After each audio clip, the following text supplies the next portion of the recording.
إذا تريد تنجح من الصف الخامس علمي بكل سهولة وتحصل على المعدل العالي، ادخل إلى تليجرام وانضم إلى قناة حمزة عباس وقناة أستاذ خامس علمي.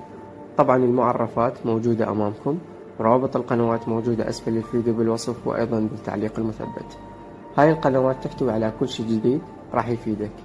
وأكيد لا ننسى بوت حقيبة طلاب الخامس علمي. هذا البوت يحتوي على كل شيء تحتاج من كتب، ملخصات، أسئلة، شروحات، وكل هاي الأمور تتقدم بشكل مجاني.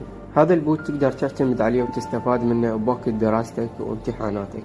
أيضا المعرف موجود أمامك والرابط موجود أسفل الفيديو بالوصف. كل الأشياء اللي نقدمها بشكل مجاني، لذلك انضم واستفاد.